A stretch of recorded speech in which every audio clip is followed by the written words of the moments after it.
Good evening, my name is Christopher Rutan. I am all but 6 years of a lifelong resident of Bartholomew County in the city of Columbus. I am the coordinator for the 9th Street Park Neighborhood Watch. We cover all of Bartholomew County. We have been working with the sheriff and the city officials and many other people that our care is about you, my constituent. When somebody comes to us with a problem, we reach out for the solution. Many times the solution is complicated, but I work until the day is done. I have ran for city council before, and I'm looking forward to being your District 1 representative again. I think that we need change is my motto for this, and I will get this job done if I am elected for District 1. Thank you. My name is Ross Thomas. I'm the Democratic candidate in District 5. I live here in Columbus with my wife Amy and our 3 kids. I'm an attorney. My practice is in Indianapolis, but I've lived here in Columbus for, I believe, 16 years now. Really interested in answering your questions tonight, hearing from you, hearing what matters to you. I think city government is just as important in our daily life, probably more so than state government and national government, because these are issues that affect our daily lives. And I want to really get down into the weeds about the details, make sure that we're making our city better for everyone, not just the top, but everybody to benefit. And so again, I look forward to hearing your questions tonight. My name is Frank Miller. I'm your current District 4 councilman. Brief history, my wife and I moved here about 35 years ago. We founded Prestige Printing, which we have sold, and it's under new ownership for a number of years now. And we chose Columbus for that sole purpose of opening our business here, because we saw what a unique community that was here. So we chose this to be our place where we were going to raise our 3 daughters that all went to North. So being on the council for me is my chance to pay back to the community. That's been good to us. And also from the very first time that I campaigned, and I said, I'm doing this to represent the people. I'm not doing this, I don't have an agenda. My agenda is your agenda. And I've worked hard at doing that. I'm very open. I spend time in my district, and I look forward to continuing to be your District 4 councilman. Hi everybody, my name is Nancy Hoover. I'm a lifelong educator, mostly in higher education in Kentucky and Florida, but I started my teaching career here in Columbus at Northside, one of my kids right over there in the audience, and at East High School many years ago. And I moved back here 2 years ago because I formed lifelong friendships and relationships here and visited Columbus many, many times over the years. Columbus is a very special place. And I recently retired, so I decided that it's time for me to step up and give back to Columbus. 3 basic things I'm thinking of focusing on. One is stewardship of the environment in a responsible way, making sure that we're doing what we can to be as green as we can and carbon neutral. Number 2, to look at housing and community, make sure. Sorry. Hi everyone, my name is Elaine Wagner and I'm running for City Council for District 2. I'm currently the City Council representative and I was born and raised here in Columbus, Indiana. I graduated from Columbus North and then I went to IU and then now I've been at Cummins for 10 years and I'm in an account manager role. And prior to running for office, I was involved in a lot of different nonprofits. I served on the Columbus Chinese Association as the president. I was on the United Way Community Impact Review teams helping to review funding. I was on the board of the Foundation for Youth before a couple of mentors of mine convinced me that running for office is where I belonged and this is what I should do. And I've been serving now for 3 years and 3 it's been the greatest thing that I've ever done, and I love it. And I look forward to serving you again, and I would appreciate your vote. Good evening, everybody. Thanks for setting this up, and thanks for inviting me. My name is Michael Shoemaker. I'm running for City Council in District 4. My wife and I both work for Cummins, and we recently started our family here. Our daughter will turn 2 in May. We love Columbus because we think it's a really special place, and it doesn't become special just on accident. It's special because people like us, people in this room tonight, really care and really work hard to make it special. And I think it's time for the next generation of Columbus residents to step up and care and work hard, and I want to be a part of that. Thank you. Good evening, my name is Jim Hartzler. I'm running as a Republican for District 2. I am currently the IT manager for Columbus Regional First Tier Support. Prior to that, I was IT director for Bartholomew County for the last 11 years, 15 years total. I actually came to Columbus in '98 on an internship with the City of Columbus Park and Rec Department, and you know, it was a pit stop on my way west, and met my wife, and I've been here ever since. We have 3 little boys raising here in Columbus, and we just love the community. And I've always worked in a service-oriented industry, and I think my experience in local government lends itself well to the position. I look forward to working with everyone if I'm so elected. So thank you very much for the opportunity to be here.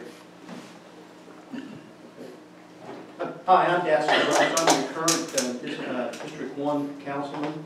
I am a true Republican, have been all my life. I grew up in this area. I think we've done a lot of great things for East Columbus and in District 1, and I hope we can continue doing that. It takes a whole lot of people to get things done, and I think we're headed in the right direction. I would be more than honored to be able to represent everybody in my district again. So thank you. Hi, I'm Tom Shopping. I am running for re-election for City Council District 5 as a Republican candidate. My wife and I moved here 25 years ago. We've raised 2 kids, and this is an amazing community to live in. It's a great community to work, live, and play in. But greater than that is the opportunity for us to ensure that the next generations that come after us will have that same opportunity, that in 25 years another young person will come to this town and say, you know, this is a great place to work, live, and play in. That's the greatest thing that we can do as elected officials, is to have that vision and move that vision forward so that we can ensure that for the next generation. Appreciate having the opportunity to come out tonight, and I look forward to continue to serve as the district representative for District 5. Thank you very much. Good evening, my name is Russ Poling, and I'm a Republican running for City Council District 3. I'd like to thank the State Street Association for having us tonight, and all you fine folks in the audience. I proudly served our country for 20 years in the United States Air Force, retiring as a Master Sergeant. Upon my retirement, my family and I chose Columbus to be our new hometown. We have lived here for over 18 years, and we really enjoy living in this great community. I bring with me a lifetime of service to my country and my community. My civic involvement includes formally serving on the Columbus Redevelopment Commission, where we helped launch the State Street project. I'm currently serving as the Vice President of the City Plan Commission and the City Liaison to the County Plan Commission, and I also volunteer as a mentor with the Bartholomew County Veterans Treatment Court. My experience as a commissioner has been beneficial to understanding how our city operates. It has also allowed me to work closely with city leaders and staff. The 3 planks of my platform are improve infrastructure, keep Columbus safe, and protect the taxpayer. I would like to close by saying experience is everything. Great. Thank you all very much for your introductory remarks, and I think that you might want to remind people what district you're running for and to answer questions. I think that's probably a good idea. We're going to turn our attention now to your thoughts on the Riverfront Reimagined project. So I think we're going to start right here with you all, right? You have 3 minutes. Well, first of all, I think as a general principle, when I look at Columbus, you know, one of the things that makes Columbus, we all talk about what a great place it is and what a special place it is. One of the reasons is that Columbus has had long-term planning for a long time. Going back to when the city began to gain some affluence and have some money to spend, we've spent it wisely, and we have planned ahead. And so the architecture didn't happen here by accident. The role that doing things right, doing things in a long-term way, is part of the reason that Columbus is what it is. And you don't have to drive very far down the road any direction to see places where there isn't really a long-term plan, and things just go up willy-nilly. We don't do that, and I would not be someone to do that. So when I look at a project like that, the first thing my first reaction is, something like that is good if it benefits the community and it's something that everyone can use and adds value to the community. That being said, that particular project at the riverfront, I think there are lots of concerns about putting a lot of money down by a river that floods quite a bit. I personally, and obviously the council now has been privy to a lot more in terms of study, in terms of the impact of flooding. I would want to know a lot more. I think in general it's a good project, but I do have some concerns about putting a lot of money in there. And I would also want to make sure that that project is something that really is going to benefit all of Columbus, not benefit a few businesses or benefit a few people. So if I were to see that project is going to be something that flooding isn't going to be a concern, and it's going to be something that benefits everyone, I would be for it, as long as it didn't become a money pit that didn't give us a payback. So those are the kind of things I would look at in evaluating the riverfront project. Well, as far as the riverfront goes, there's a couple main safety concerns there. We've got the Go-Ahead Dam, that obviously that needs to come out. It's an unsafe dam, it's an old dam, there's rebar sticking out of the concrete, so it's got a lot of safety issues. So we need to take the dam out, and we need to shore up the bank where the old landfill sits now on the west bank or south bank, whatever you want to call that bank. But that needs to be shored up, and we need to connect the people trails. And that, I think, is going to benefit a lot of the people here because of the safety aspects and because of the people trails being able to be connected on either side of the bridges. When we get to the in-water features, that's where I'm hearing a lot of residents telling me they're not as enthused with the in-water feature part, being the kayaking or whatever is being discussed. But of course, that's got a lot of hoops to be crossed before that can even happen. But even if we don't do the in-water feature, we've got to do something to the water levels up. Otherwise, ground lake and mill rates are going to disappear because that dam does help keep the water back. So there's a lot of good parts of this project, and there's some maybe a little bit more questionable parts of the project. But there's no doubt in my mind that it needs done, it needs to go forward, but we need to really examine it close and make the right decisions going forward. I'm running in District 3, just as a reminder. You know, when I decided to move back to Columbus a couple of years ago, and I told people in rural Kentucky, which is where I was living at the time, where I was moving, people said, "Oh, Columbus, I know Columbus. We've been up there. We go up to visit a lot." So those kinds of comments mean a lot to me when considering projects that need to be developed in the city. And I think the waterfront in Columbus is one of the prime jewels that this city has, especially for people who are coming to visit. A lot of them come for the architecture, of course, as many people told me when I talked about Columbus. But the waterfront provides so many more opportunities, particularly for families. I walk in the park quite a bit, and I see families there all the time. And I think it's a great place for people to go, out-of-town visitors who come to see the architecture and then want to find out what else is here. And as well as for the people with young kids and families who go there for free to enjoy one of the great amenities of Columbus. Frank talked about the practical aspects of the dam, etc. Those are absolutely need to be addressed. So overall, I'm very much in favor of the project and would rely on the council to make sure that the money is spent wisely. My name is Elaine Wagner, and I'm running for District 2. So when it comes to the riverfront, there's a couple of things. One being that Columbus is surrounded by river. Three-quarters of Columbus is surrounded by river. Hence why we flood so much. But also we're not really utilizing our riverfront.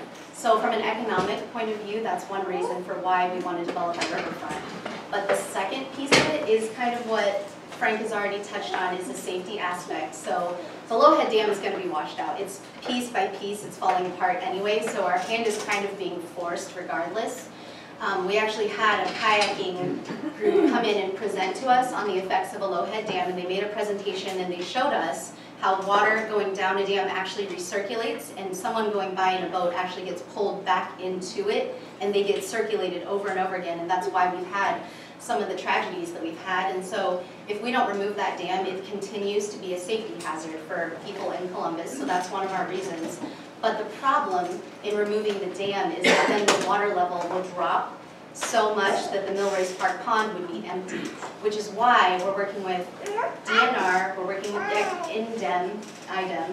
IDEM, all these different agencies, because you can't just put things into the river. They have to be approved, fish have to be able to swim up. There's all these different regulatory agencies that we've been working with to try to make sure that we do those things to shore up the side, to make the people trail connections, to make sure that the things that we put back in the river don't harm the ecosystem and the animals and everything that uses the river currently.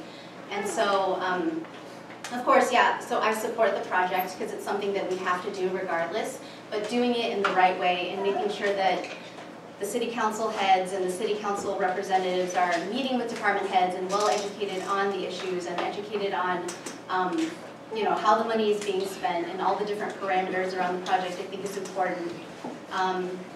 So yeah, does that answer the question? I don't know. What the question was just, what do you think about the riverfront project? That's kind of where. Okay, yeah. So that's what we have. You want to make it. Okay, there's a lot of issues with it, and so that's kind of what we've been working on. Y'all got a lot of names to remember up here, so I'll remind you, I'm Mike Shoemaker, I'm running District 4. So obviously I wasn't on the council when this project was kicked off, so I'm trying to understand with the benefit of hindsight, as we all are, looking at the plans for this riverfront project. What I will say is it's very important to me that we spend our money and our resources efficiently and sustainably, that in the long term we make the right decision. Columbus doesn't just put band-aids on problems. We don't just try to spend and do the minimum amount to kick the problem down the road. It's just not what we're about here. And so I think the Riverfront project is another example of that, to say we have to do something about this dam. The dam is crumbling. So if we have to do something, then let's spend the right money to put something, to take a city problem and turn it into a new asset for us to use to try to address a gap in our city services right now.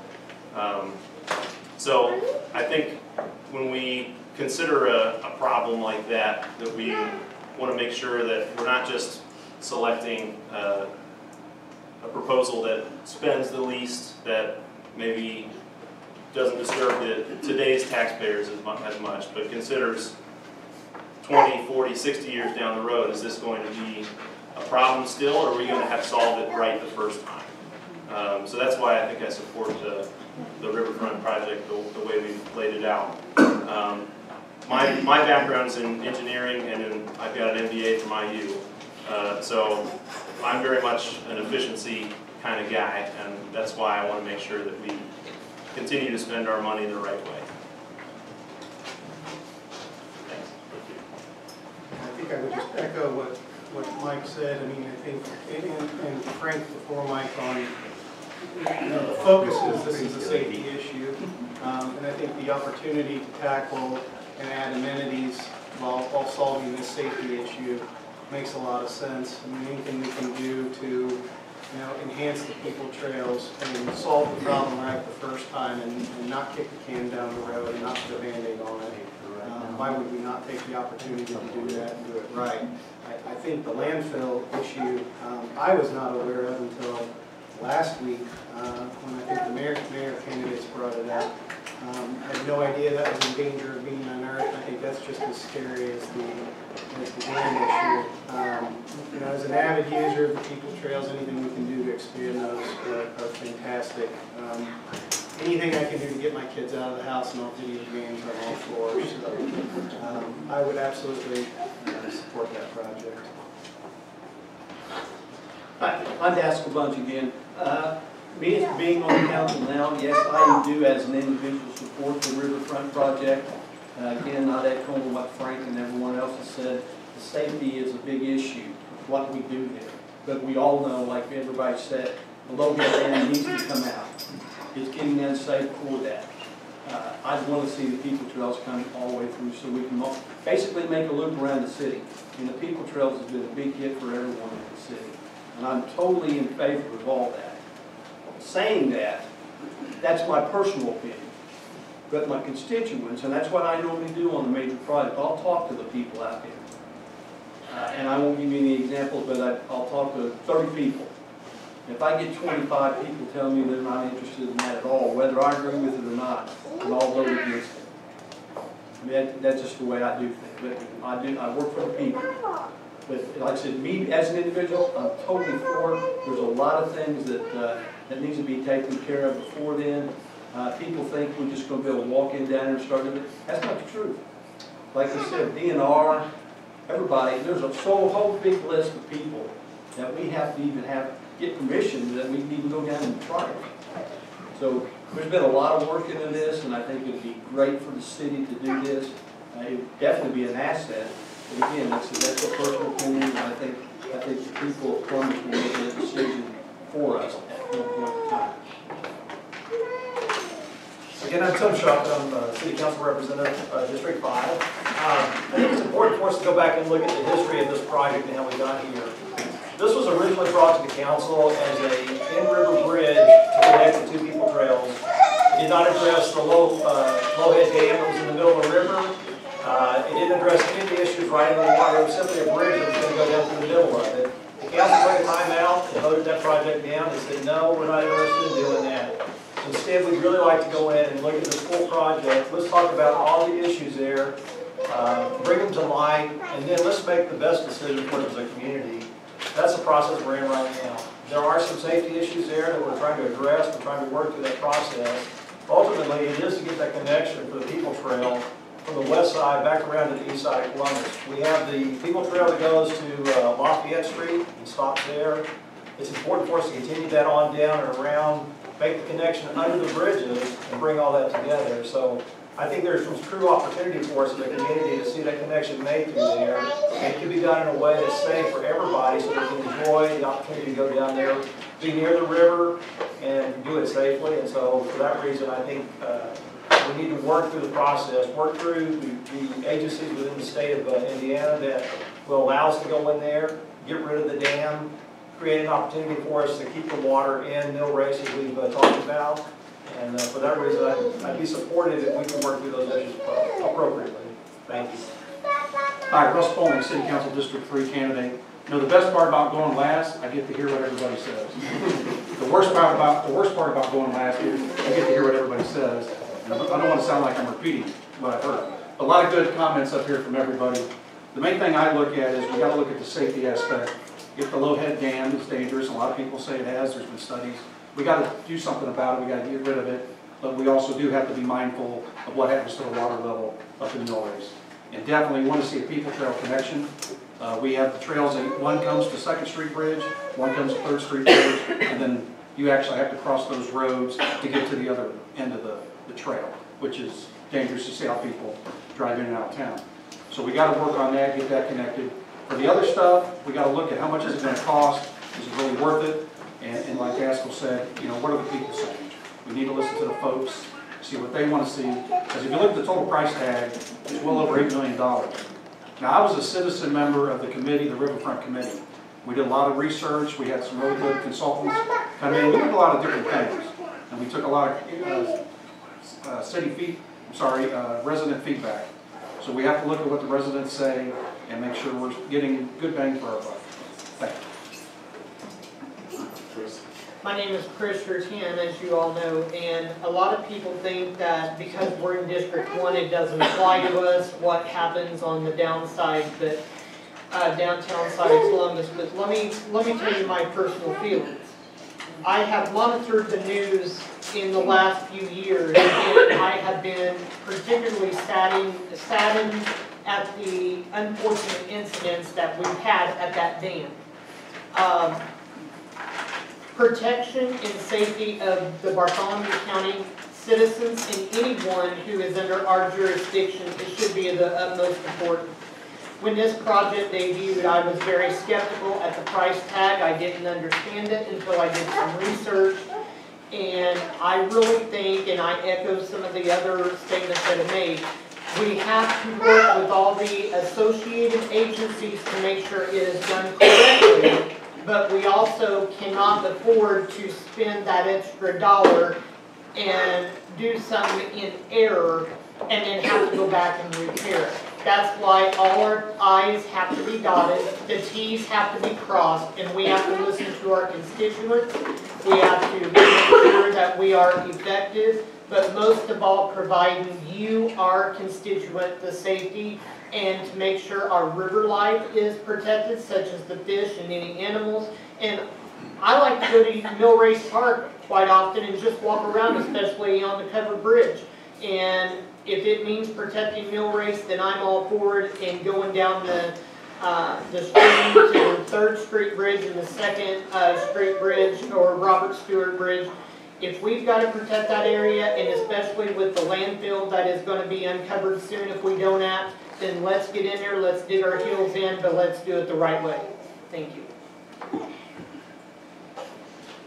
I'm going to be a professor here for a second. Are you all working on your cards? Do we need a pen or anything? The next question I have for you all is something else that's been in the news a bunch, and that's about the Fair Oaks Mall project. Just again, share your ideas. I don't have a specific question about this, just to get your thoughts on this. So please, again, let's take about 3 minutes to discuss your ideas about that initiative and start moving. Okay. As far as the Fair Oaks Mall project goes, I think it's a wonderful opportunity for the city.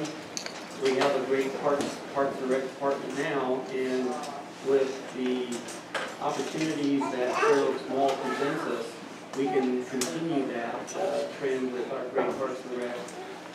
It isn't by accident that we have the number of businesses here that are flourishing and they're growing, but the Parks and Rec is just one part of the overall city that makes it attractive for those businesses. So the malls want to help us add to that attraction and to retain those businesses.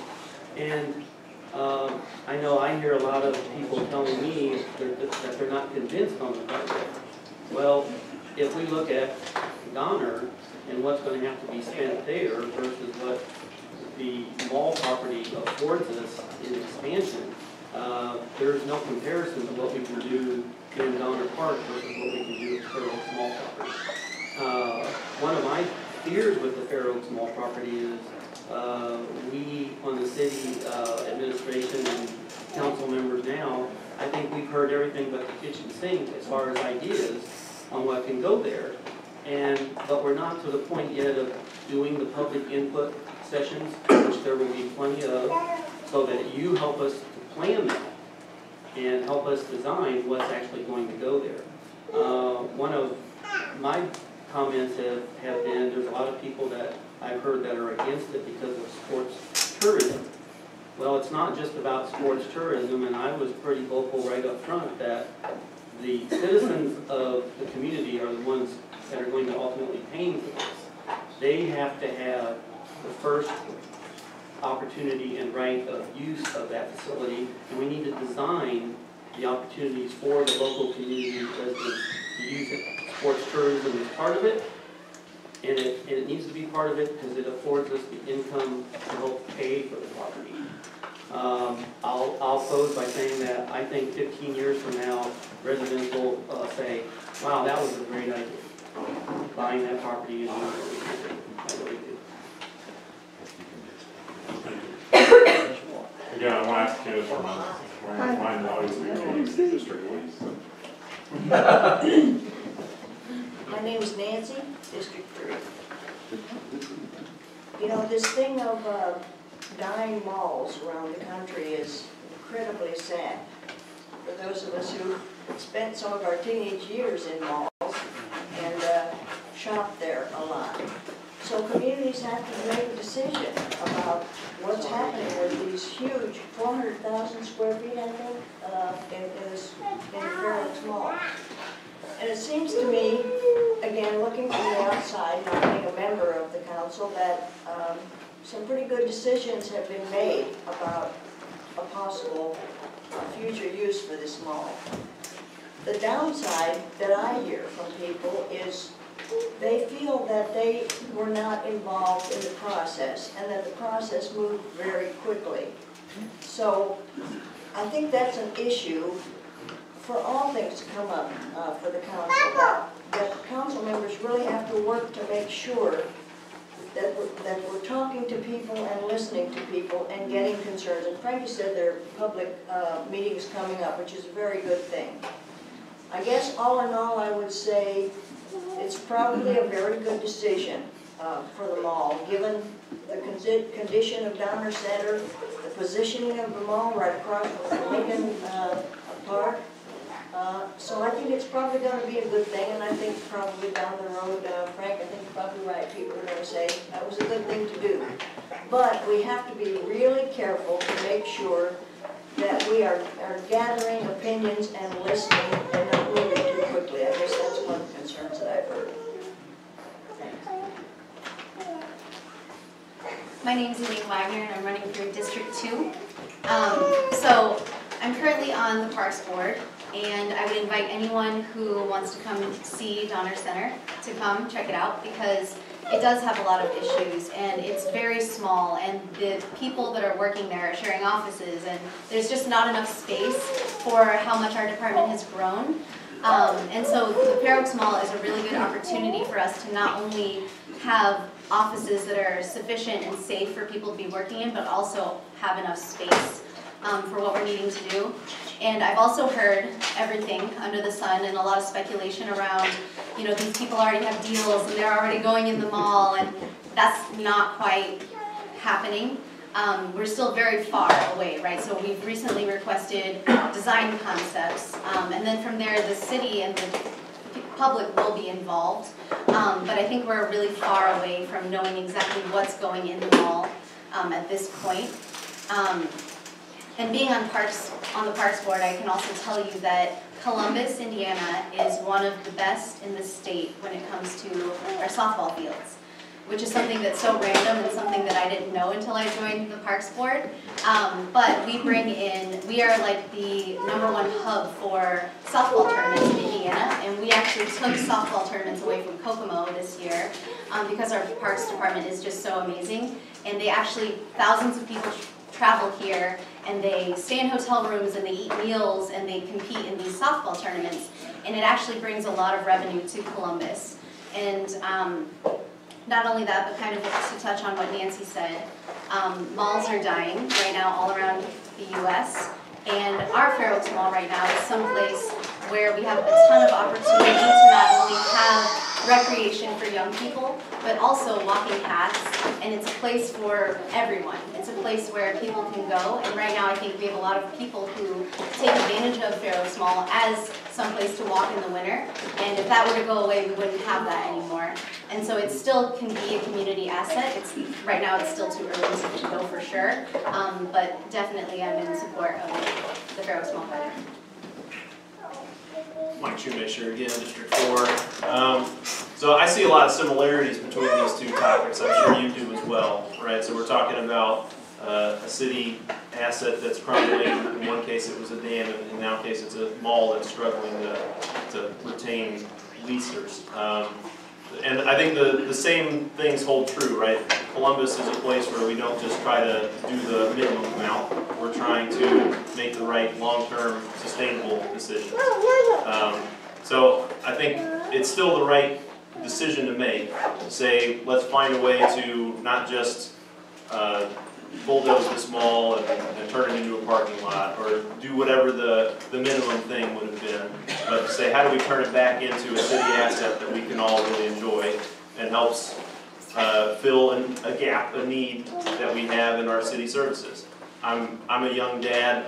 There's not a whole lot to do here with my daughter when it's cold outside. It'd be great to have an indoor place where she could run around and play, more than one. So I think, as you've heard echoed before, right, there's financial reasons to do it, right? We're either going to have to expand Donner Center or do this. It makes more sense to do this, I think. There's philosophical reasons to do it about making a long-term sustainable decision. I think buying the asset was the right thing to do. We can disagree about what we should do with it, and that's where I think Nancy's points about gathering input from all the citizens is the right approach to take. To say, all right, we've got this nice big piece of land now, this nice big building. What do we want to see in there? What would be most helpful to all of us here in Columbus? Sports complex is one idea, and I think it's got a lot of merits, but I haven't heard some other ideas yet. Maybe there's a better idea out there that we could have considered. So if I get elected, I promise you I'll do that. I'll make sure that I reach out to everybody in my district and give them a chance to have their voice heard. Jim Hartsook, District 2. I'm probably more passionate about the sports complex just because that's what I went to school for. I was a sports enterprise management major from Bowling Green, and that's actually what brought me to Columbus. I didn't know anything about Columbus architecture. I knew Columbus because they just won the gold medal Parks Department in 1994. So that's how I knew Columbus. Then I fell in love with every other aspect of the community. But the opportunity to centralize, I think, parks. I was actually on the Parks Board when the decision came between Hamilton Center and Donner Center from an investment standpoint. And part of the decision-making body that recommended we do Hamilton Center, Donner just didn't make enough financial sense. Like I think Lane was the one who mentioned staff's overcrowded there. That's been that way since '98. You've got the bleachers that are causing crumbling below. They've band-aided it. We put support columns in to try and restructure that. I think it makes sense to move them to their headquarters closer to Hamilton Center. That's a facility that's open 7 days a week, 16 hours a day.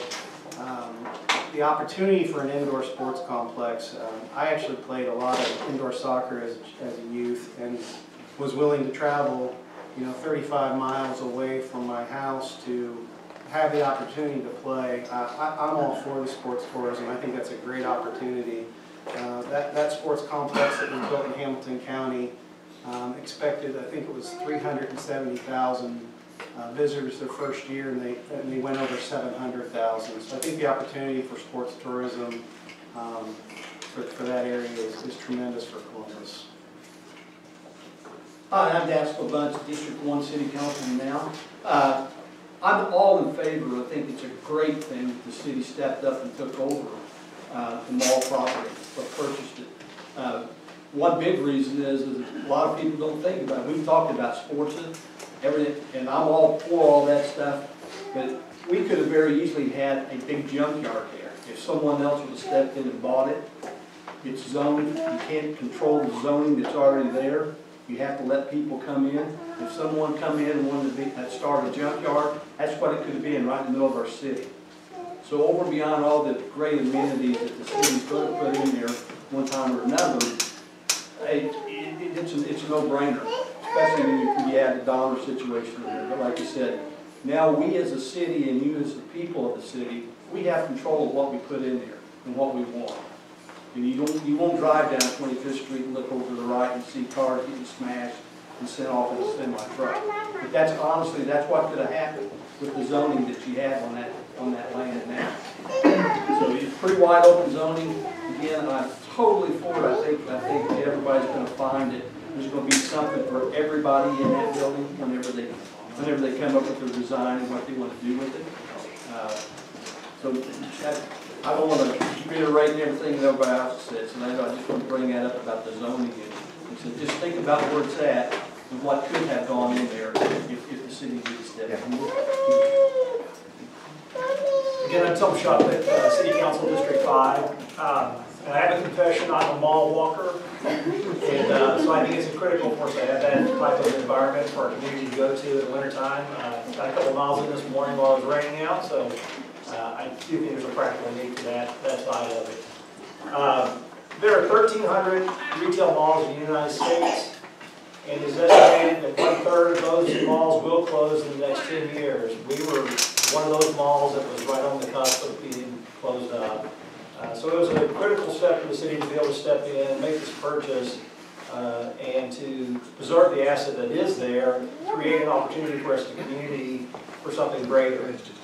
What that design will be, I don't know, but it certainly will fill a lot of voids, like we've already talked about, with the deterioration of Donner Center. There's also some talk about creating an indoor soccer complex already up near the airport. That wasn't quite working out, so there's opportunities to bring that energy into this project and create a lot of moving parts in one location. Donner Center, what we talked about, is in desperate need of some repair. Even if we made the repairs there, we'd still have an old building with bathrooms that are inadequate for handicap accessibility. So it really doesn't make a lot of sense to create or put more money into that building and not have adequate facility. I implore you that whoever you elect up here, regardless, that you go to these public meetings when there's input opportunities for whatever we do go in there. It is your opportunity to speak as individuals. It's your opportunity to make your voice known of what you want to see created there. So again, I implore you, when opportunities come out for public input, to go to those meetings, let your voice be heard. That's the best way we as council members or the city can direct it and come up with the best solution for that property. So thank you. Russ Poling, City Council District 3 candidate.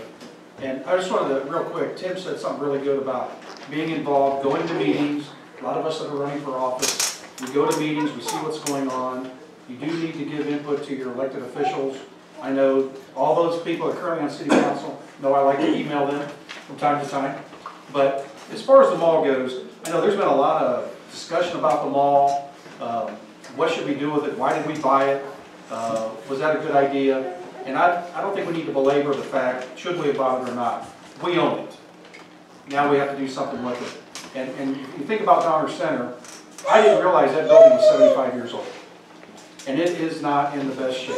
The city's done the best they can to keep it going, but sometimes really old facilities, you're just throwing good money after bad to try to keep it going. So we have the mall now, let's take advantage of that.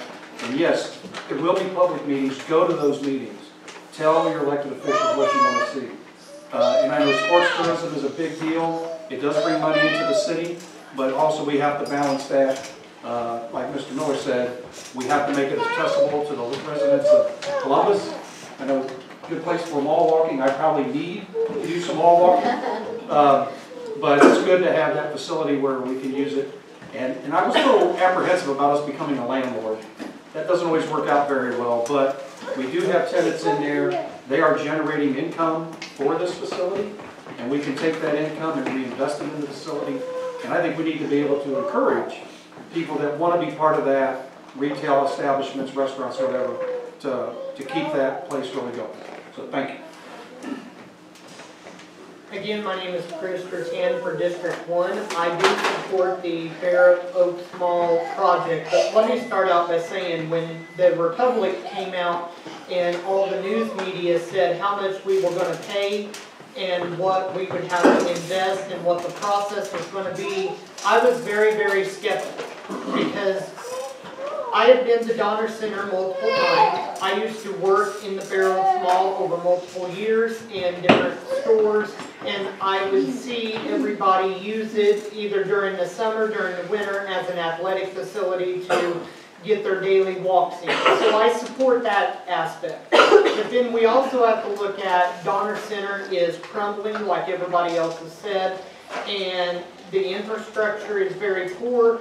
I understand there's going to be a lot of remodeling once the site plan comes before the committee and they decide to, what's going to go at the Carsons, the former Carsons Inn, all the way down to the other side. And I think if we can bring a lot of entities that are in Bartholomew County and in Columbus into one area so everybody doesn't have to go to different portions of the city to do their exercise. I'm all for the people trail system and getting out on a 70, 80 degree day, but what happens during the winter?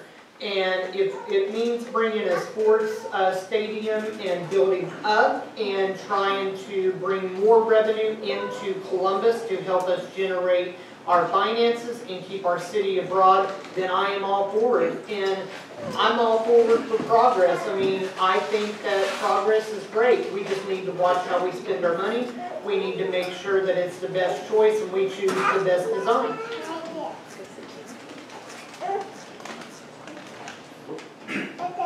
I'm the president of the Babe Ruth Little League Board here in Columbus. I work with Parks and Rec.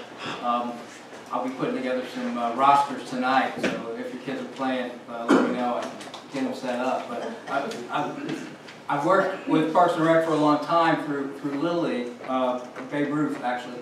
And I know with my own kids and my involvement there, how much activities make our community a better place.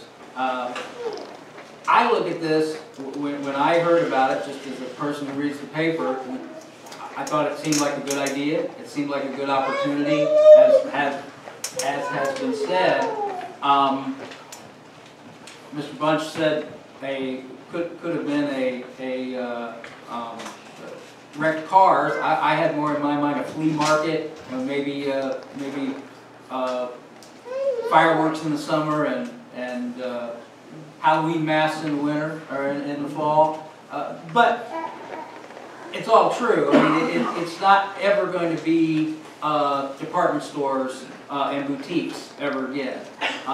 So when you look at an opportunity for the city to say, well, what are we going to do here?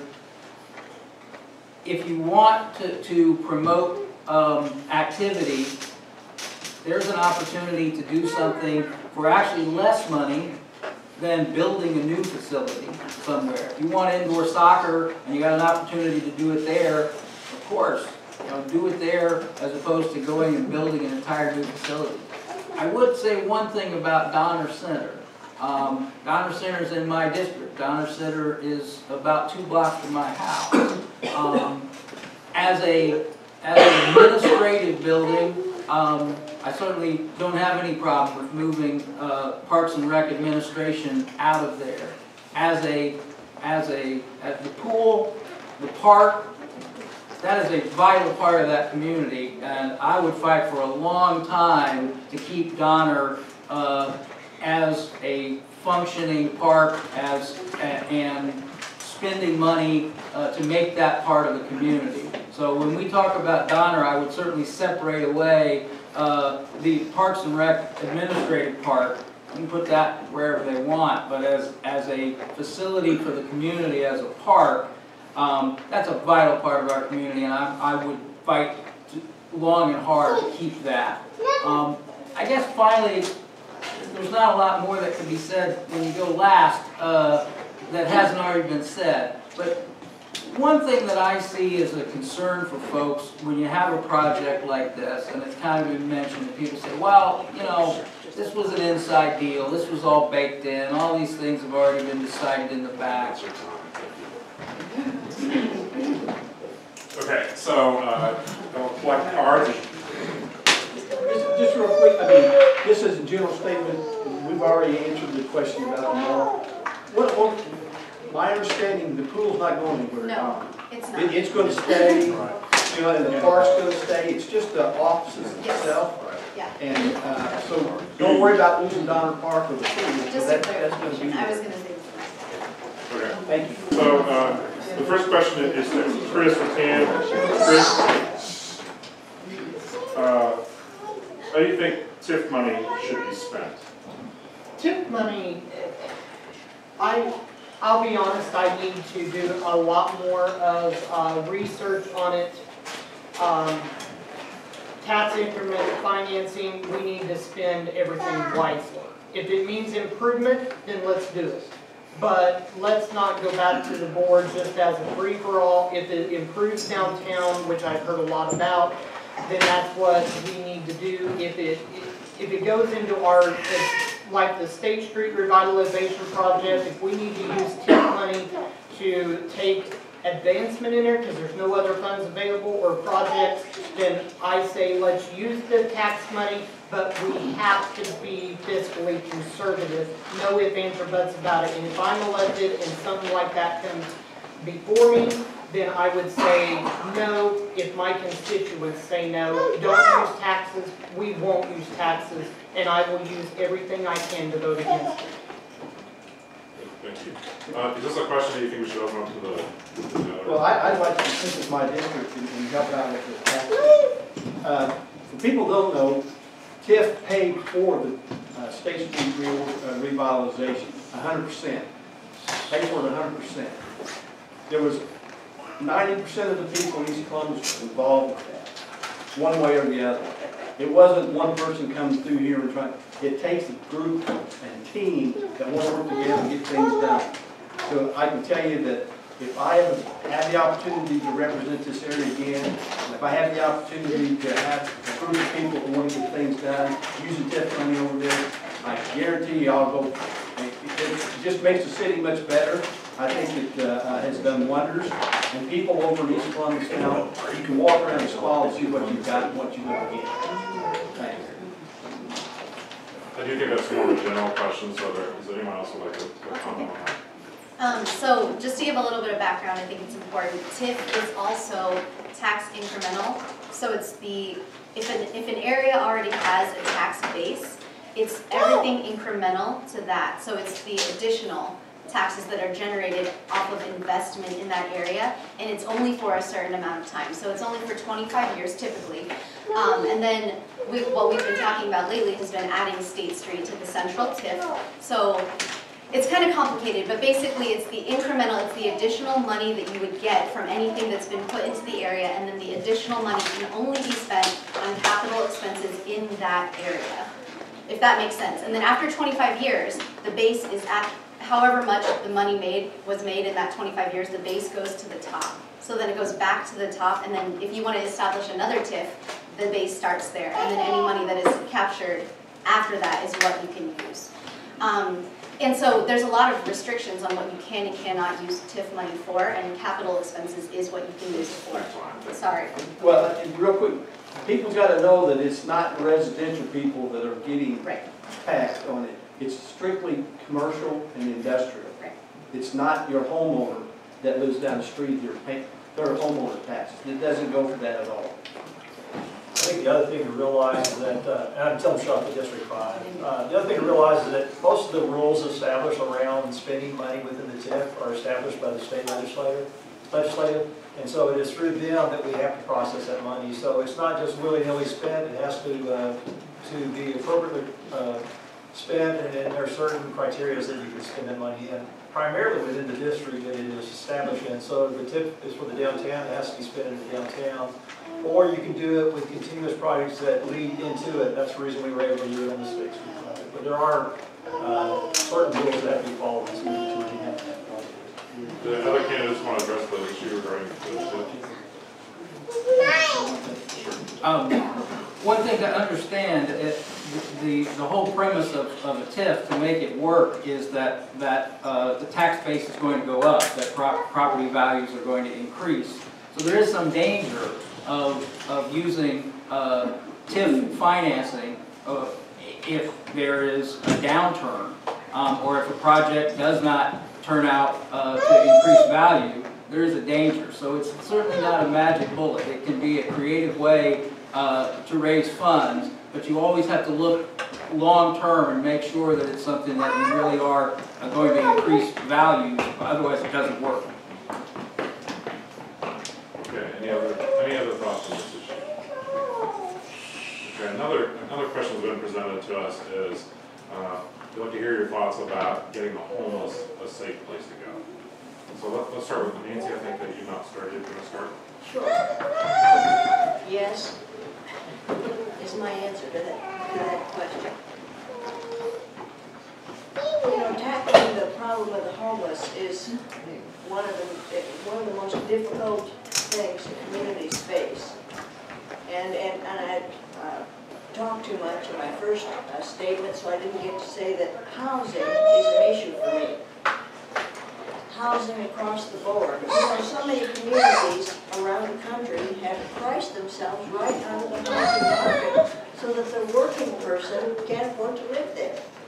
And when I was looking at coming back to Columbus, how long ago now? My time's already up. Absolutely, the homeless cannot be ignored in any community. So we have to find a way to serve that population and help give them a leg up so they don't remain homeless. Yes. All right, Elaine Wagner, City Council District 2. Yes, agreed that we have a homeless situation here in Columbus, but we have city resources to help these people. So we have hot meals. We have a hot meal every single day in Columbus. We have Love Chapel. We have Horizon House. And currently our city departments work really hard to make sure that on days that are really cold, we take these people to the shelters so that they don't freeze. And Donner Center this year became a warming center as well for anyone who couldn't afford utility bills. And anyone who was in need of just a warm place to go.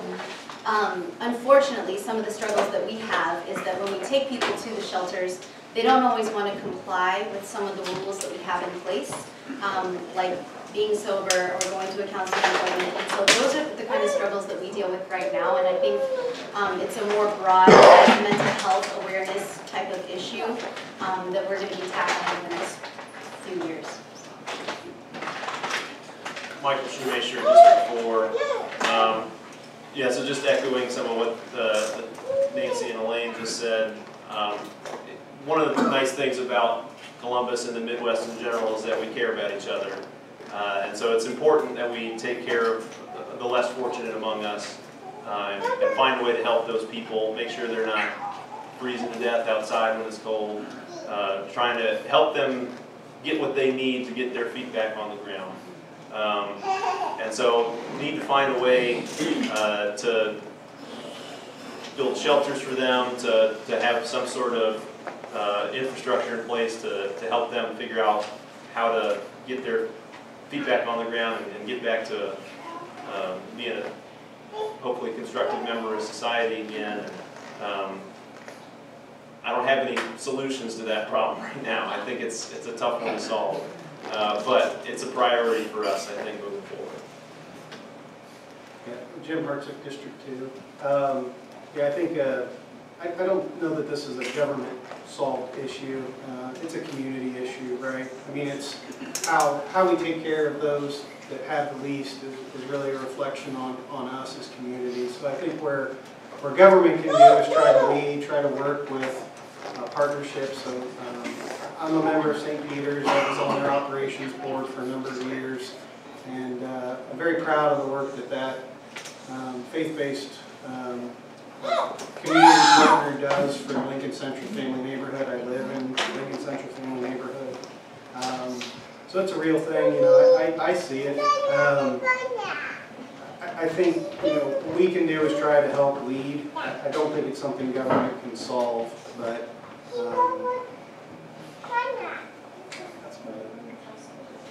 Well, I want to ask a bunch, District 1 City Council. I don't want to echo what Jim just said, that, it is a community problem. It's not a city government problem. I think the city government needs to step forward and help as much as they can, which they are doing. But I think we as a community has to feel that we are a part of it. You know, we can't turn our back on anybody, and I'm all for doing what we can for the homeless. The General Assembly established Columbus Township, or Township rather, as the responsible parties for creating, establishing, and operating homeless shelters within the community. So with that known, the city has done a lot of work to provide resources, to provide assistance and manpower even in helping to build the Brighter Day facility. But again, like many have echoed, we've done other things as well. We've created warming centers. We try to address where these people are located in the city, get them to the proper location so they can have shelter and things of that nature. We do have a tremendous community we live in. We have a loving community that gives in so many ways and continues to give above and beyond what a lot of communities do. And we're so grateful for that, but we still have a need. It's something we'll continue to work through the process. I think the city has always been supportive and always will be supportive of reaching out and to give a lending hand wherever we possibly can. Guys, as you've heard from everybody up here, there is a lot of different things we can do for folks that find themselves in this situation. There are government services that they can take advantage of, but government can't solve everything. We also need our public partners to help us out. The different churches and other organizations provide help, but there are things we can do, and like especially when people are in immediate danger, like in the fall, in the winter, we got to make sure we're getting them to the care they need. And I think all the work that's going into the drug crisis around here, I think will help some of these folks that have gotten themselves, and maybe in this situation because of drug abuse, and maybe with some of the ASAP hub, the drug court, that may be able to help them get out of it.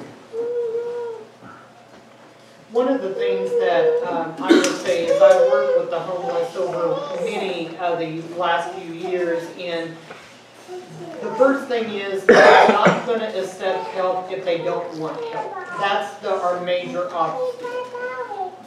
We do have brighter days, and I work with the Salvation Army, and I hear these cases every day that I'm there. You know, we don't have a place to go. We don't know what to do with this. And with the Neighborhood Watch that I coordinate, we try to raise all the awareness that we can. Let's talk about safety for just a second. There was some issues back at the Brighter Days issue. A facility in that immediate area back in October, we called a community meeting. We had CPD to come in. We gave them our analyzations, and now they have started to correct the problem, so I give the city accommodations. But we still have a long way to go, and if we don't address it now, we can't address it in the future. So I guess first and foremost, homelessness is a very difficult problem, and we see that nobody has really been able to solve it. I guess one thing that I would say as an observer, I don't think there's a single problem that creates homelessness, and we have to recognize that, look, there are some people who suffer from mental illness, and they're going to have to be dealt with in a certain way. And there are other people who are homeless because of drug addiction, and they're going to have to be dealt with in a certain way. And then there are other people who couldn't pay their rent last month, and they find themselves out on the street as a homeless person. And that person you're going to deal with very differently than someone who's facing mental illness. So I don't think we can bunch it together as homelessness, but we ought to take care of early need or direct needs. We ought to make sure nobody's suffering and nobody's dying outside, but we have to really look at the core cause, and affordable housing is certainly one of those things to make sure that people have a place to live. That is your time. Well, everyone's hit on quite a bit of, I think, the right answers here. So what I would have to say would be repetition. But I do concur with what Ross just said, that yes, we need to take care of the homeless and have places for them to go, but we've got to get, we as a government need to be supportive of the agencies to get to the root causes that's causing the homelessness, and that's where we need to attack. stronger than having a place to live, we need to reach a point where we don't have the homeless. Is that possible? I'm not sure. There's always going to be some number of homeless people, but we need to reduce the number. Thank you. Let's start with Elaine now. Nearly 30% of local high school students use e-cigarettes. There is mounting evidence of the health dangers of secondhand smoke as aerosol. Given these factors, what is your position on adding e-cigarettes to our clean air ordinance? Clean air ordinance. Elaine Wagner, again, District 2. I think right now the clean air ordinance has got to probably be referencing the smoking ban that the city council put in a few years ago. If that's not what it's referencing, I'm not sure what it is. But e-cigarettes, I don't know if they're currently included in that, but anyway, a few years ago, Fred Armstrong actually helped pass a smoking ban here in Columbus, Indiana, and that helped to make the restaurants cleaner and help to, I think it was mostly for safety for the wait staff, like people who work in restaurants, like the waiters and waitresses, and bartenders who were exposed to it day in and day out. And so I would certainly be in support of that. Yeah, as far as I'm aware. Yeah, Mike Shoemaker, District 4. I'd need to go do some more research about this. I'm not too familiar with the studies that the question's referencing about e-cigarette health damage. If it's coming out that it has some sort of secondhand effect like cigarette smoke does, then certainly we need to look at it. But I wouldn't want to commit to saying it's bad until I've done the research to know for sure. Just don't want to make sure we're not passing laws, solutions without problems, that kind of thing. Jim Hartchick, District 2, and I would just echo what Michael's said. I'm not sure that even if you were to ban that, is that really something we want law enforcement trying to police? I don't know that's the best use of resources.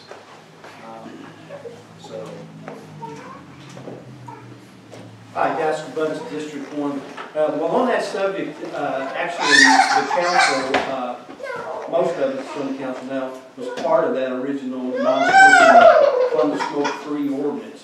The e-cigarette thing is to a point now that, with all the indications that we're getting, that the e-cigarettes actually carry more nicotine than a regular cigarette. So we do need to address that. It's not writing a new law. It's not. We're just going to add. I would like to see that added into the current ordinance. It doesn't. To me, it doesn't mean fair. Never was a smoker, but if I want to sit next to someone at a restaurant and they can't smoke if they're a smoker, but a person at the table next to us can have this big plume over them from a vapor. I don't like that. I mean, to me, I just think it ought to be even for everybody. So if the smoker can't smoke, the vapor shouldn't be able to vape. That's my point. I was, it was in the last administration, we passed that ordinance that increased we actually closed the loopholes with the state ordinance on the smoking ban that was created. The intent there was to certainly protect the people who work in there, but also delivery people, things of that nature who would come into those facilities, and we felt it was important to protect their health as well. I think there's a lot still to be known about e-cigarettes and the vapor that comes from that. So I would want to know more details on that before I try to pass a law that prevents it without knowing there's any health risk or not. So before I move forward with that, I'd certainly want to know more information. Yeah, definitely, I agree. We probably need a little bit more research on that, because I hate to see government just, in a knee-jerk reaction, just let's ban it without really knowing what's going on. I don't think anybody under 18 should be using these. I don't know if that's regulated. Maybe it needs to be, but that would be a state rule. Okay. But as far as, we know we banned smoking in restaurants and that because the secondhand smoke was bad for the people that worked there and visited there. Is this stuff that irritating? I don't know. I think a little bit more research needs to be done on that before we do anything. Russ Polling, District 3. Thank you. I agree that we need to do more research, but I'm of the opinion, I've never been a smoker, and I understand a lot of, someone who is a smoker has that nicotine draw, and there is that patch that you can get. I think that if they can do it for the cigarettes, they can do it for the vaping. I don't want to be in a restaurant where it's a hypocritical law where you can't smoke. You shouldn't be able to vape, in my opinion. But let's do some more research. Let's find out if it's something we can govern or if it's healthy, you know, what's the actual statistics, and then we can make that decision. Yeah, I think you have to show that it was a clear health risk. I think there's multiple things to look at here. The first is, you know, what's mentioned in the question, I think children, obviously it's illegal for children to get e-cigarettes as it should be. That's something that can be, is regulated by the state. An outright ban, I think, is silly. You can't ban something like that that has a demand, but certainly in restaurants, if that's something that is a health risk, just like cigarettes, you could do it. But I'm very, very skeptical of banning something and thinking it will go away. I'm not sure I could cover the whole topic in a minute, but there is a ordinance review committee within the administration, which I'm the chairman of, and a couple other council members sit on. We have been examining this issue.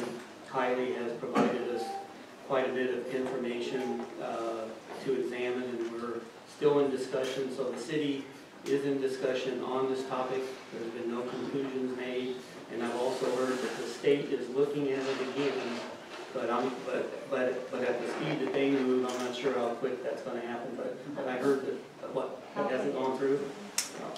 So it is something that's on our radar, and we are looking at it. My turn? Yes. Former smoker, former e-cigarette user.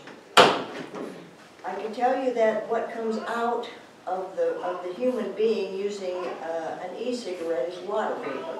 It's not going to hurt you. So I'm not sure a Clean Air Act is the place to talk about this. So I don't have a strong opinion about that one way or the other. I understand the argument if you can't smoke, you can't have an e-cigarette in a restaurant. I get that. But my concern about vaping is that kids are doing it like crazy, regardless of the law saying that they can't. And the nicotine level in an e-cigarette, depending on what the person buys to put in the e-cigarette, far exceeds a regular cigarette that a person would light up and smoke. So I think there needs to be some kind of, maybe not the Clean Air Act may not be the way, ordinance may not be the way to approach this, but we definitely as a community need to look at vaping as a problem, especially for kids. Thank you. Right now, we are always first. Yeah, that was me. Okay. So, let's see. So, Mike, Columbus is a diverse community. It prides itself on being welcoming. How will we represent the various diverse people of Columbus? Yeah, it's an important question. So I work for Cummins. We're a reason for a lot of the diversity that's here. We get to hire a lot of the top talent from all over the world. It's very important that Cummins stays a welcoming community for everyone and a safe community for everyone. And I think the way that starts is by what you see up here. I really want everybody that lives in Columbus to be able to look at City Council and look at their elected officials and see someone on there that looks familiar to them, that they know comes from a background similar to theirs, or that they know represents their interests when we have City Council meetings. So I hope to be a part of that. Jim Hartsock, District 2. Yeah, I think Columbus is a welcoming community. I mean, it's a very diverse population to begin with, at least compared to a small hometown that I was from. Not a lot of diversity in town. Cummins obviously is a huge driver of that. I think where City Council comes in is accessibility, being accessible to the constituents that are available. The meetings are open. It's great candor and discussions that happen among them. Everybody's respectful of each other. I think just continuing on with that. I think Columbus is already there. It's just continuing on. That's Lynch District 1. I think the diversity that Columbus has is very, very unique compared to a lot of cities our size, and even larger. I think we are one of the most diversified cities in the state of Indiana, if not the most. I think Columbus is we're well known for opening your arms up and inviting people in and trying to make them feel welcome. And I'm all for that, and anything that I can do as a council person, I will do that. Tim Shuffett, City Council District 5 representative. 50 years ago this year, we have established the very first human rights ordinance and commission in the state of Indiana, right here in Columbus, Indiana.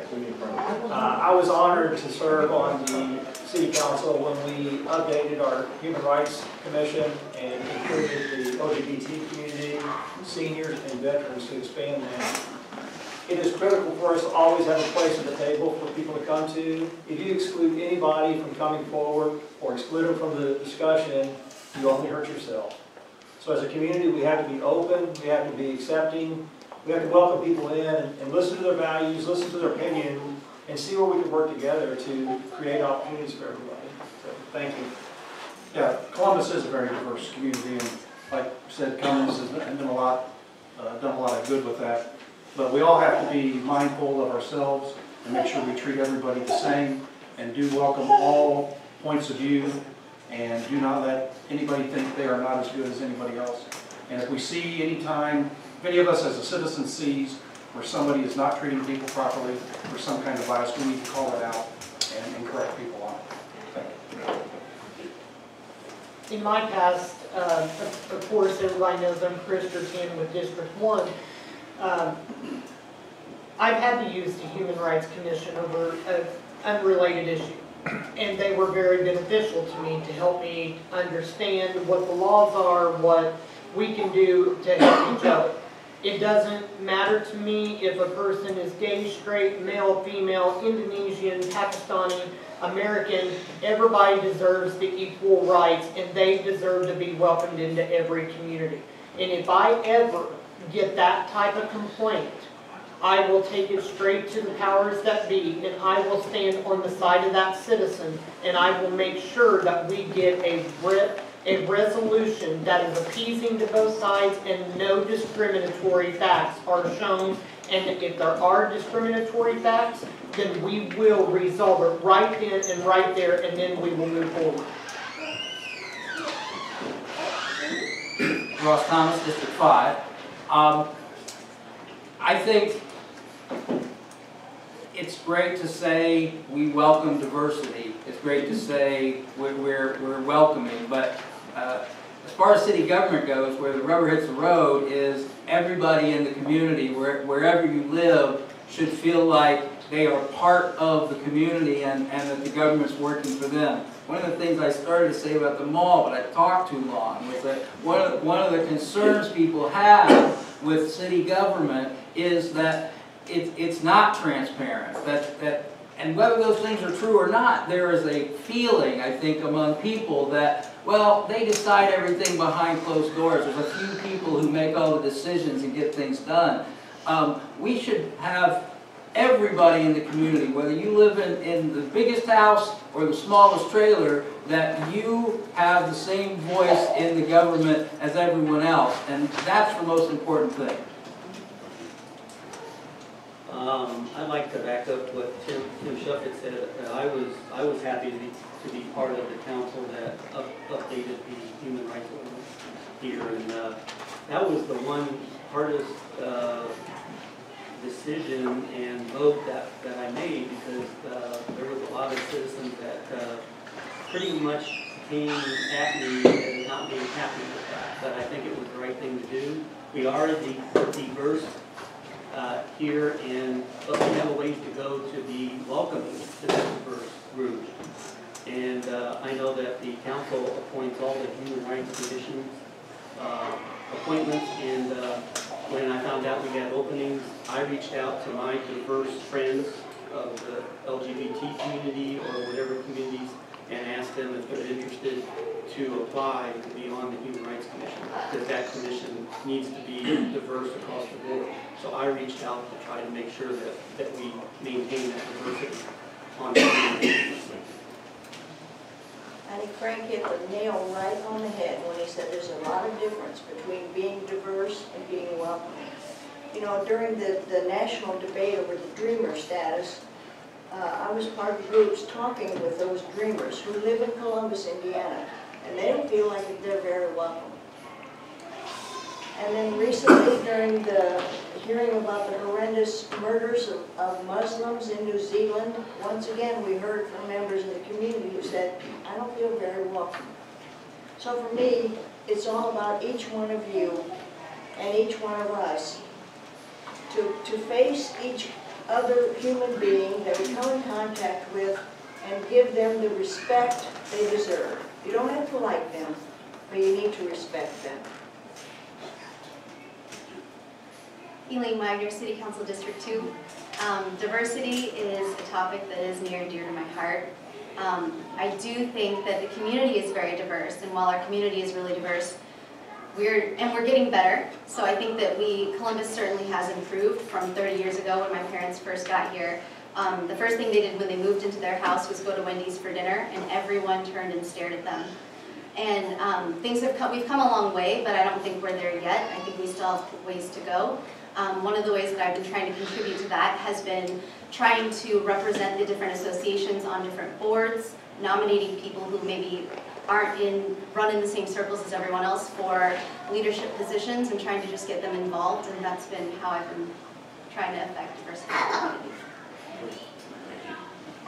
We had some other good questions here, but we're sort of running out of time, so I think we should move on to your final statements. Okay, so we'll give everybody 1 minute for their closing statement, and we'll be done.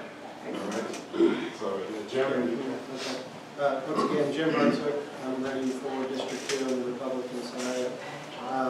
Thanks again for hosting the forum and coming out, and your participation matters. Obviously, I'm not a polished political candidate.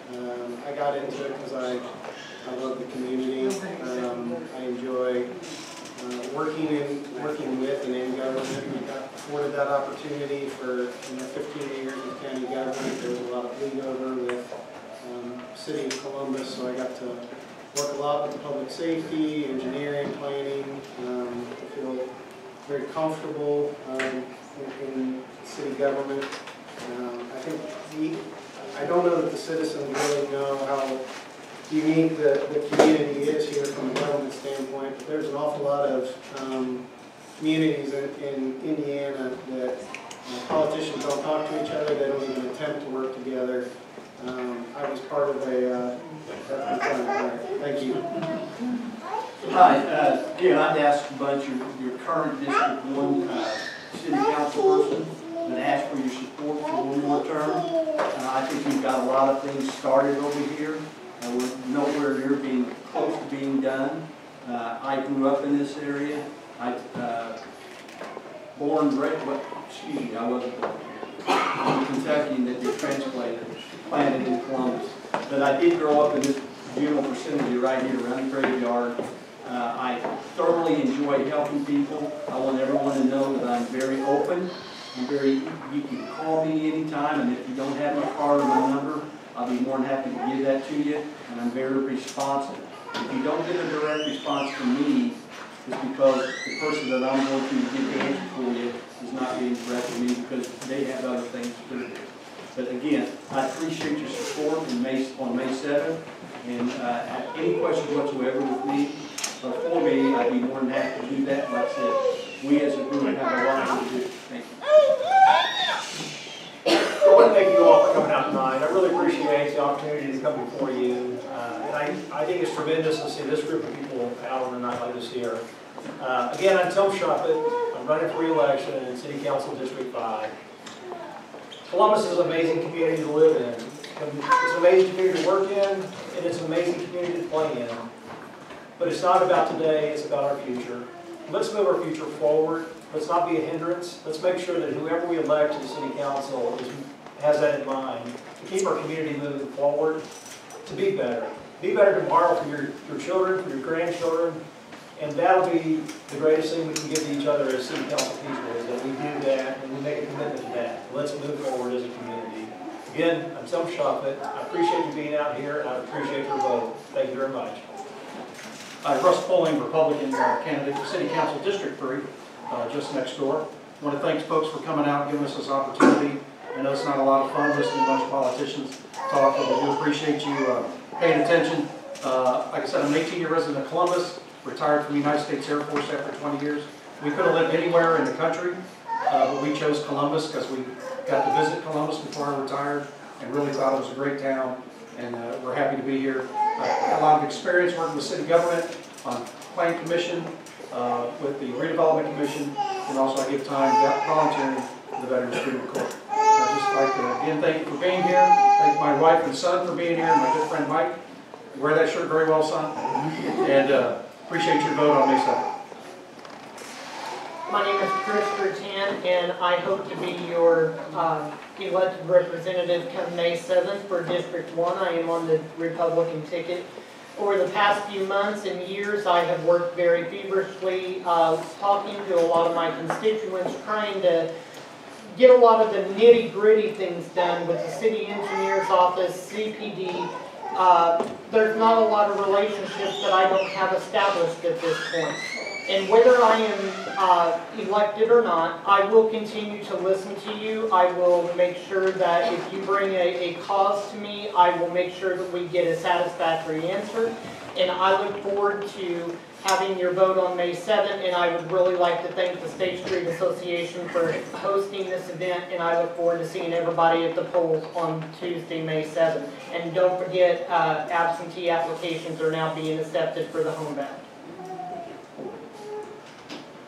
Ross Thomas, District 5. As everyone else, really thank you for the opportunity to come out and talk to you tonight. It is great to hear from other members of the community as to what's important to you. When I look at the city government, again, I think we have a city that's on the right track. We've done so many good things, and there's more that we can do. I like to think big.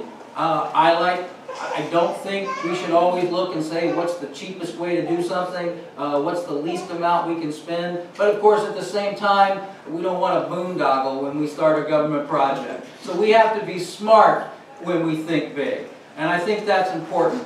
I want to see transparency. I want to see openness. You know, the old saying, it's not what you know, it's who you know, should not be part of city government. It shouldn't matter who you know. It should be whether you have good ideas or not. And I think that's the most important thing, is that our people should trust that we're doing the right thing for everybody.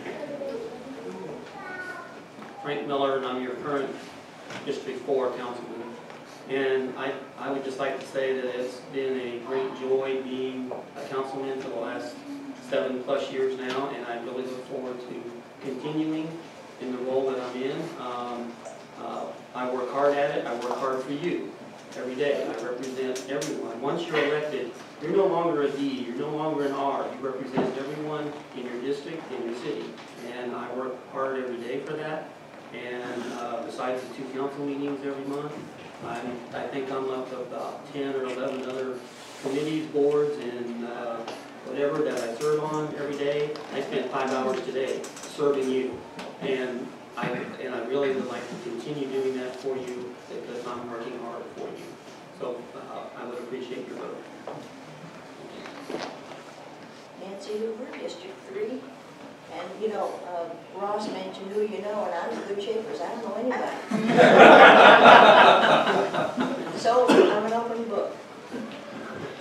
You know, as a lifelong educator, those of us who, there might be some educators in the room, what we do is invest in the future. And that's what I'm about. You know, for a farm girl from Indiana, I've been very lucky. So I want to do what I can to help others be as lucky as I've been. And so thanks for coming out tonight, and I'm going to ask you to vote for me if you live in District 3. Thanks. Hi everyone, Elaine Wagner, City Council District 2. I'm running for re-election this year. I just want to thank you guys so much for having us. It's really fun being here, even though it's kind of nerve-wracking getting questions. But I just want everyone to know that I am committed to always being honest and genuine and trying to let everyone know exactly who I am. And you know, my goal really is just to continue to do what I've always been doing and just help Columbus in any way I can and show the community that there are young people here who are ready to step up and be leaders. And I would really appreciate your vote in November. Mike Shoemaker, District 4. Thanks everybody for coming out and for setting up this event and for the cookies and snacks that my wife has been stuffing into my daughter all night.